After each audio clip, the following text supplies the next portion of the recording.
Jason Kidd has a chance to make history, which is rare. We rarely get a chance to make history in our personal lives, but it's also rare in sports. By winning an NBA championship with the Dallas Mavericks, he would become the eighth person to ever win a championship as a player and as a head coach. That would put him on an elite list of other coaches from the past.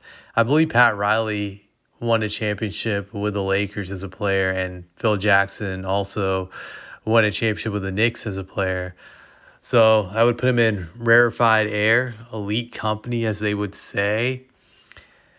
I'm the first to admit this about coaches in general in the NBA. I definitely believe the NBA is a league in which the players influence the game by a huge majority. I feel 90% of the game is determined by players, or maybe even 95, somewhere between 90 to 95% is determined by the players. But I will say this, head coaches determine somewhere between 5 to 10% of winning when it comes to these games. They do it with their matchups. They do it with the substitutions.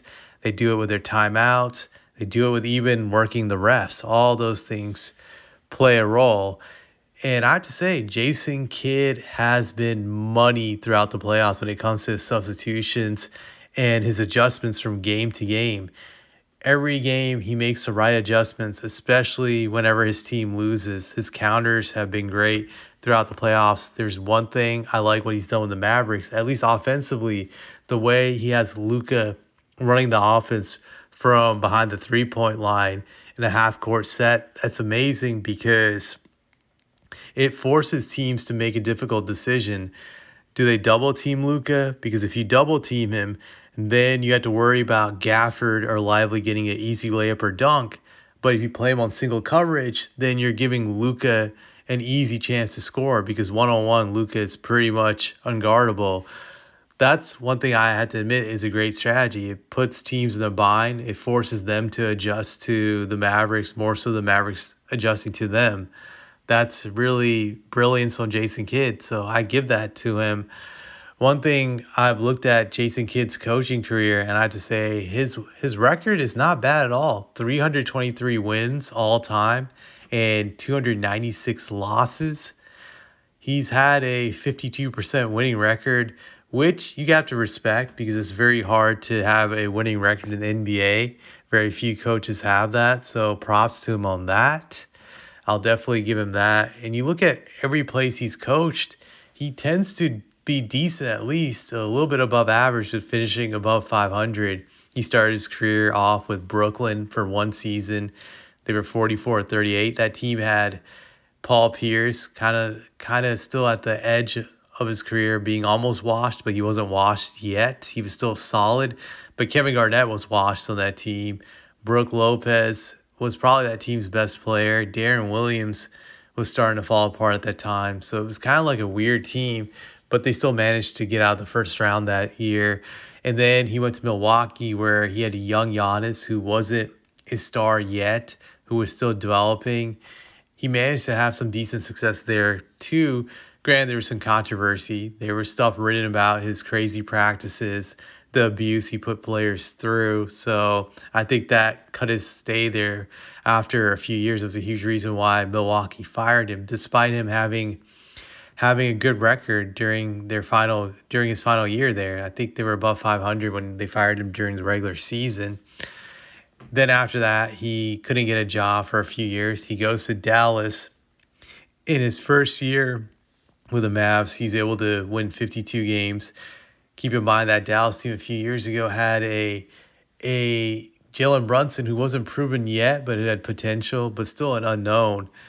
And it was just Luka and a bunch of just solid role players, but nothing amazing. They still managed to get all the way to the conference finals. I felt that team really grossly overachieved, especially in round one when Luka was out a few games. They should have lost to the Jazz, but somehow they managed to win that series, which was impressive. And then upsetting the Suns was huge. Now he's in a position to pull off one of the greatest upsets in NBA history, in the sense that the Mavericks somehow win the title as a fifth seed.